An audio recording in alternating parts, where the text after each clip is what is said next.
I am here with my Emoji-A-Thon Wrap Up. I read a lot. I'm super proud of myself. And I can't remember what challenges each book was for. So what I'm going to do is I'm going to put an emoji on the screen for each book that I talk about that represents how the book made me feel. Just emojis. We'll just try and include the emojis. The first book that I read was not technically for the Emoji-A-Thon, but I was still reading it. So that was The Burning World by Isaac Marion. I was a little more than halfway through when February started, so I started off the first few days of the Emoji-A-Thon finishing this. I gave it 3 out of 5 stars, and this is the sequel to Warm Bodies. I liked it. I didn't love it. I didn't think it was as good as the first one, but it was fine. It was good. I do have a full review for this if you wanted to check that out. I actually have reviews for most of these, and if I don't have reviews up now, I will soon. And if the reviews are already up, I will post them in the description below. The first book that I actually read for the Emoji-A-Thon, I think this is the first one that I picked up, was The 1000th Floor by Katharine McGee, which I loved so much. I loved it so much. Oh my goodness.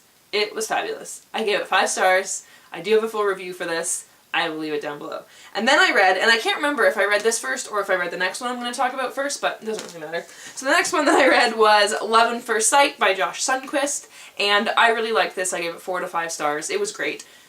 This was not the book that I chose for the Read a Book in Under 24 Hours challenge, but I read it in under 24 hours. So there you go. The next book that I picked up was Little Black Dresses, Little White Lies by Laura Stampler, and I enjoyed this. I thought it was cute, and I gave it 3 out of 5 stars, and yeah. The next book that I read was for the Read a Book in Under 24 Hours challenge, which I did do. I read it in under 24 hours, even though I hated it, and that was I'm Thinking of Ending Things by Ian Reid. Oh my god, totally despise this book, but because it's only 200 pages, it was easy to read it anyway. I mean, by the time I was halfway through, I was like, I only have 100 pages left, so I might as well just keep going. So I didn't like this book at all. I gave it 1 star.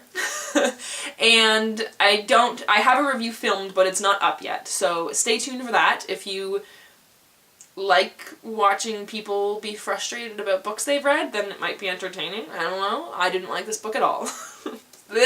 And then I read The Littlest Bigfoot by Jennifer Weiner, which I quite enjoyed. I thought it was very cute. It had a very nice message. Just the beginning of it was kind of slow. I thought the story didn't really pick up until about halfway through. So I gave this 3.5 stars. I'm glad that I read it. It was cute. And the cover is beautiful. It goes back onto the flaps on the inside. It's just complete. Oh my god, it's beautiful. It's beautiful. And then the end pages, it's great. This is a very visually pleasing book. And then I read a book that I don't have anymore. It was an ARC that my friend lent to me, and I already gave it back to her, but that was When It's Real by Aaron Watt, and which I just found out apparently is actually 2 authors. That's just their one name that they use together, which makes sense because it had a dual perspective, and the 2 perspectives were very distinct. They had very distinct voices, so that makes a lot of sense. But I really, really loved it. It was my second 5-star read of the year.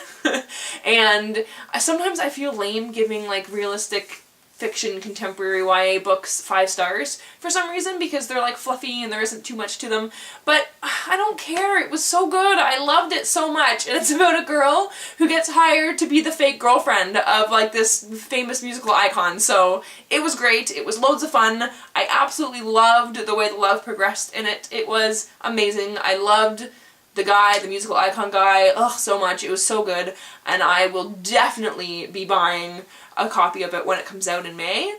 Oh my goodness. I also filmed a full review for that too, but I'm going to be putting it up in May, closer to the release date, so people don't forget about it. But oh my gosh, guys, if you like contemporary YA, you have to get it.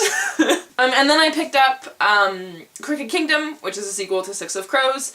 I'm only like 15 or 16 pages in, and it's February 28th as I read this, but it's still the middle of the afternoon, so I can still get some more reading done before the Emoji-A-Thon ends. But as of now, those are my books that I read this month. Go me!